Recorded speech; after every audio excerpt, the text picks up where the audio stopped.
Hola Iglesia, ¿cómo estás? Hoy es el último día de la semana y nos toca el día 35.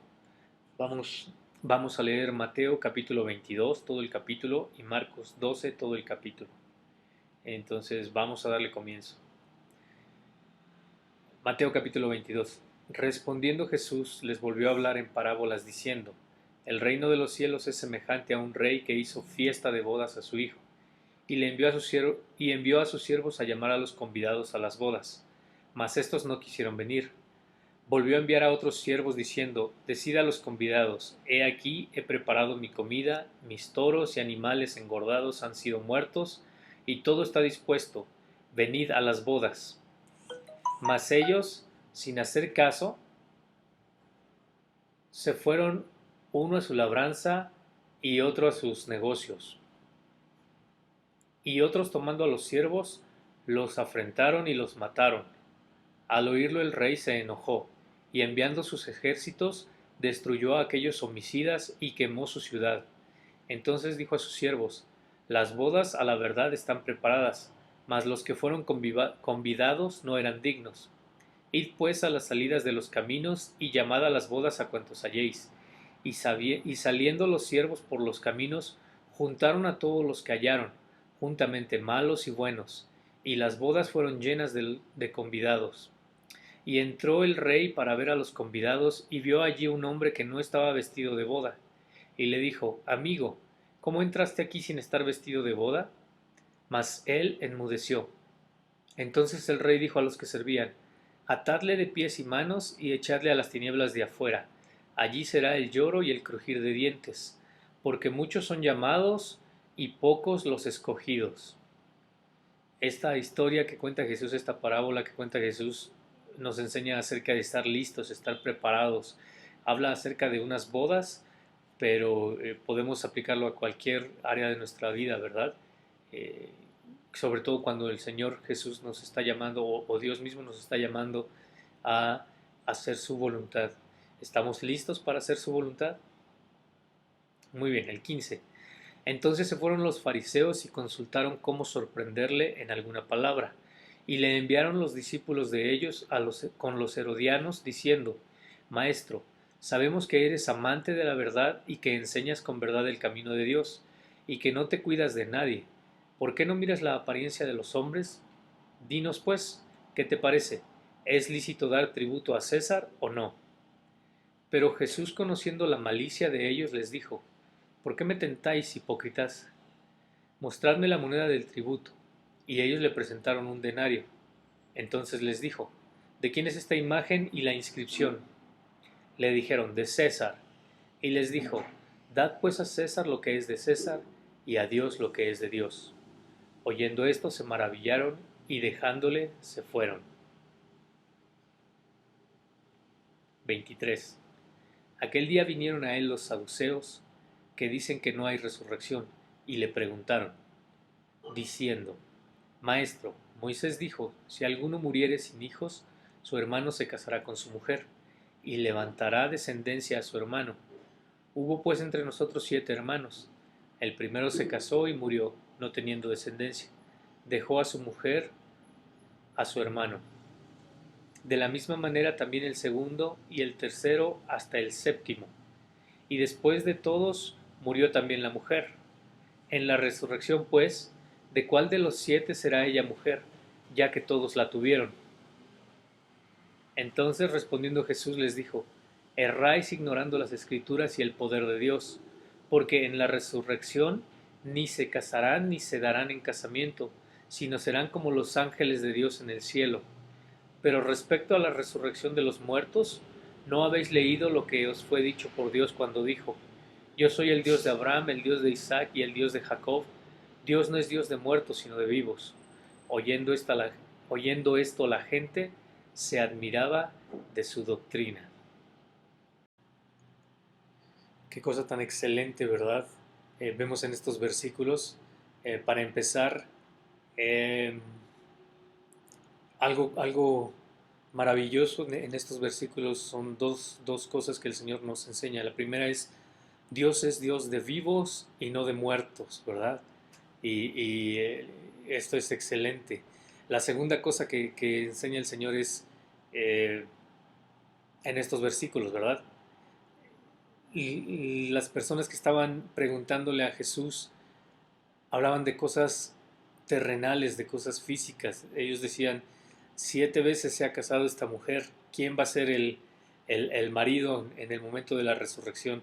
Y aquí está la palabra excelente, ¿verdad? Es esto que les decía, que el Señor Jesús les dice en el versículo 28, en la resurrección, no, es en el 30, perdón. Dice, porque en la resurrección ni se casarán ni se darán en casamiento, sino serán como los ángeles de Dios en el cielo. Significa, eh, no vamos a estar preocupados por cosas materiales. Y sé que lo hemos escuchado muchas veces, no vamos a tener más hambre, no vamos a tener más frío, no va a haber más llanto, y no se van a dar en casamiento, ¿verdad? Es lo que dice el Señor Jesús aquí. Eso nos, aunque lo sabemos, a veces nos despierta otra vez, ¿verdad? Nos hace recordar que una vez en la resurrección, una vez que ya hayamos sido levantados y llevados con el Señor, pues no es como aquí en la tierra, ¿verdad? Entonces seguimos al 34. Entonces los fariseos, oyendo que había hecho callar a los saduceos, se juntaron a una, y uno de ellos, intérprete de la ley, preguntó por tentarle, diciendo, Maestro, ¿cuál es el gran mandamiento de la ley? Jesús le dijo, amarás al Señor tu Dios con todo tu corazón, y con toda tu alma, y con toda tu mente. Este es el primero y grande mandamiento. Y el segundo es semejante, amarás a tu prójimo como a ti mismo. De estos dos mandamientos depende la ley y los profetas. El 41 dice, y estando juntos los fariseos, Jesús les preguntó, diciendo, ¿qué pensáis del Cristo? ¿De quién es hijo? Le dijeron, de David. Él les dijo, pues como David en el Espíritu le llama Señor, diciendo, dijo el Señor a mi Señor, siéntate a mi derecha, hasta que ponga a tus enemigos por estrado de tus pies. Pues si David le llama Señor, ¿cómo es su hijo? Y nadie le podía responder palabra, ni osó alguno desde aquel día preguntarle más. Todo este capítulo lo hemos visto que los fariseos se acercan con preguntas difíciles, con preguntas duras, con preguntas, eh, inclusive pudiéramos pensar hasta raras, ¿verdad? Pero todas estas preguntas que hacían los fariseos no las hacían porque desearan saber en realidad, desearan obtener el significado, sino cada vez que lo vemos aquí, vemos que dice, lo hacían por tentarle, por tener al Señor contra la pared. Ok, entonces ahora vamos a pasar al libro de Marcos, capítulo 12. Recuerden, vamos a leer todo el capítulo. ¿Listos? Dice, entonces comenzó Jesús a decirles por parábolas. Un hombre plantó una viña, la cercó de vallado, cavó un lagar, edificó una torre y la arrendó a unos labradores y se fue lejos. Y a su tiempo envió a un siervo a los labradores, para que recibiese de ellos del fruto de la viña. Mas ellos tomándole, le golpearon y le enviaron con las manos vacías. Volvió a enviarles otro siervo, pero apedreándole, le hirieron en la cabeza y también le enviaron afrentado. Volvió a enviar a otro y a éste mataron, y a otros muchos, golpeando a unos y matando a otros. Por último, teniendo aún un hijo suyo, amado, lo envió también a ellos diciendo, tendrán respeto a mi hijo. Mas aquellos labradores dijeron entre sí, este es el heredero, venid, matémosle, y la heredad será nuestra. Y tomándole le mataron, y le echaron fuera de la viña. ¿Qué pues hará el señor de la viña? Vendrá y destruirá a los labradores, y dará su viña a otros. ¿Ni aún esta escritura habéis leído? La piedra que desecharon los edificadores ha venido a ser cabeza del ángulo. El Señor ha hecho esto, y es cosa maravillosa a nuestros ojos. Y procuraban prenderle porque entendían que decía contra ellos aquella parábola, pero temían a la multitud y dejándole se fueron. Versículo 13. Y le enviaron algunos de los fariseos y de los herodianos, para que le sorprendiesen en alguna palabra. Viniendo ellos le dijeron: Maestro, sabemos que eres hombre veraz, y que no te cuidas de nadie. ¿Por qué no miras la apariencia de los hombres, sino con verdad enseñas el camino de Dios? ¿Es lícito dar tributo a César o no? ¿Daremos o no daremos? Mas él, percibiendo la hipocresía de ellos, les dijo: ¿Por qué me tentáis? Traedme la moneda para que la vea. Ellos se la trajeron y les dijo: ¿De quién es esta imagen y la inscripción? Ellos le dijeron: de César. Y respondiendo Jesús les dijo: Dad a César lo que es de César, y a Dios lo que es de Dios. Y se maravillaron de él. Otra vez estamos leyendo las mismas historias, pero vemos que Marcos nos cuenta, ¿verdad? Y también lo hacía Mateo, que cuando hacían estas preguntas lo hacían con maldad, ¿verdad? Intentando tentar al Señor. Pero sus respuestas del Señor Jesús siempre maravillaron a estos hombres, porque estaban llenas de sabiduría sus respuestas. Ok, versículo 18. Entonces vinieron a él los saduceos, que dicen que no hay resurrección, y le preguntaron diciendo: Maestro, Moisés nos escribió que si el hermano de alguno muriere y dejare esposa, pero no dejare hijos, que su hermano se case con ella y levante descendencia a su hermano. Hubo 7 hermanos, el primero tomó esposa y murió sin dejar descendencia, y el segundo se casó con ella y murió, y tampoco dejó descendencia, y el tercero de la misma manera, y así los 7, y no dejaron descendencia, y después de todos murió también la mujer. En la resurrección, pues, cuando resuciten, ¿de cuál de ellos será ella mujer? Ya que los 7 la tuvieron por mujer. Entonces respondiendo Jesús les dijo: No erráis por esto. ¿Por qué ignoráis las Escrituras y el poder de Dios? Porque cuando resuciten de los muertos, ni se casarán ni se darán en casamiento, sino serán como los ángeles que están en los cielos. Pero respecto a que los muertos resucitan, ¿no habéis leído en el libro de Moisés como le habló Dios en la zarza diciendo: Yo soy el Dios de Abraham, el Dios de Jacob y el Dios de Isaac? Dios no es Dios de muertos, sino Dios de vivos. Así que vosotros mucho erráis, ¿verdad? En estos versículos, cuando dice eh, que en la resurrección, ¿verdad? Dice que no se van a casar ni se van a dar en casamiento, sino serán como los ángeles de los cielos. No significa que van a tener alitas o aureolas o arpas, ¿verdad? Esas son eh, concepciones que los hombres han hecho, ¿verdad? Sino se refiere al estado de los ángeles, que no necesitan eh, casarse. Entonces, son espirituales. De eso está hablando aquí el Señor Jesús. Ok, 28. Acercándose uno de los escribas que los había oído disputar y sabía que les había respondido bien, le preguntó: ¿Cuál es el primer mandamiento de todos? Jesús le respondió: El primer mandamiento de todos es: Oye Israel, el Señor nuestro Dios, el Señor uno es. Y amarás al Señor tu Dios de todo tu corazón y con toda tu alma y con toda tu mente y con todas tus fuerzas. Este es el principal mandamiento. Y el segundo es semejante: amarás a tu prójimo como a ti mismo. No hay otro mandamiento mayor que estos.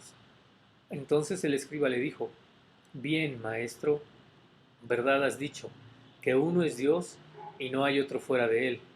Y el amarle con todo el corazón, con todo el entendimiento, con toda el alma y con todas las fuerzas, y amar al prójimo como a uno mismo, es más que todos los holocaustos y sacrificios. Jesús entonces, viendo que había respondido sabiamente, le dijo: No estás lejos del reino de Dios. Y ya ninguno osaba preguntarle nada. Versículo 35 dice: Enseñando Jesús en el templo, decía: ¿Cómo dicen los escribas que el Cristo es hijo de David? Porque el mismo David dijo por el Espíritu Santo: Dijo el Señor a mi Señor: Siéntate a mi diestra, hasta que ponga a tus enemigos por estrado de tus pies. David mismo le llama Señor, pues ¿es su hijo? y gran multitud del pueblo le oía de buena gana. Jesús estaba enseñando, ¿verdad? Que él era descendiente no de David, sino de Dios, ¿verdad? Obviamente, mediante la línea de sangre venía a causa de María, ¿verdad? Por David. Pero Jesús les está diciendo, ¿cómo es posible entonces que David decía, el Señor le dijo a mi Señor, ¿verdad? Dios le dijo a mi Señor. Muy bien, versículo 38. Y les decía en su doctrina, guardaos de los escribas que gustan de andar con largas ropas y aman las salutaciones en las plazas, y las primeras sillas en las sinagogas, y los primeros asientos en las cenas, que devoran las casas de las viudas y por pretexto hacen largas oraciones. Estos recibirán mayor condenación. Entonces, aunque esto era una acusación hacia los escribas directamente, son palabras que nos ayudan a tener cuidado, ¿verdad? Eh, Muchas veces cuando la gente se siente religiosa y a veces ni siquiera se siente religiosa, ¿verdad? Pero viven en religión, son muy dadas a señalar, a hacer de menos a las demás personas, a ellos buscar los primeros lugares, los aplausos. Y aquí hay unas palabras que me llaman la atención, ¿verdad? Jesús dice que devoran las casas de las viudas. Obviamente está hablando en sentido figurado, pero lo que quiere decir es que se aprovechan de la situación de los que menos tienen, se aprovechan de la situación de los desvalidos. Que nos cuide el Señor de en algún momento eh, tener esa actitud hacia los demás. Muy bien, entonces vamos a terminar el capítulo y la lectura del día de hoy, del 41 al 44. Dice, estando Jesús sentado delante del arca de la ofrenda, miraba cómo el pueblo echaba dinero en el arca, y muchos ricos echaban mucho. Y vino una viuda pobre y echó 2 blancas, o sea, un cuadrante. Entonces, llamando a sus discípulos, les dijo, de cierto les digo que esta viuda pobre echó más que todos los que han echado en el arca, porque todos han echado de lo que les sobra, pero ésta, de su pobreza, echó todo lo que tenía, todo su sustento. Y es algo maravilloso, ¿verdad? Como vemos que las personas que menos tienen son a veces las personas que más dan. Porque como dice Jesús, no están dando de lo que les sobra, de lo último, de lo que, bueno, pues ya, ¿verdad? Es lo que me queda. Sino dan de todo su corazón y con buena intención y todo lo que tienen, ¿verdad? Hacen un esfuerzo extraordinario. Y era la situación de esta viuda y Jesús la usa para enseñarle a los discípulos que es mejor dar no solamente de lo que te sobra, sino dar de todo tu corazón. Entonces aquí vamos a terminar orando, pero eh, tu relación con Dios, tu relación personal con Dios, no es solamente la lectura de 2 capítulos al día como lo hemos estado haciendo, sino tu relación personal con Dios es estos 5, 10 minutos, 15 minutos que usamos leyendo, están bien, pero dedica más tiempo, dedica el tiempo extra, ese tiempo que sabes que tienes que dar para la lectura, la oración, y pregúntale al Señor, Señor, enséñame, ayúdame a comprender.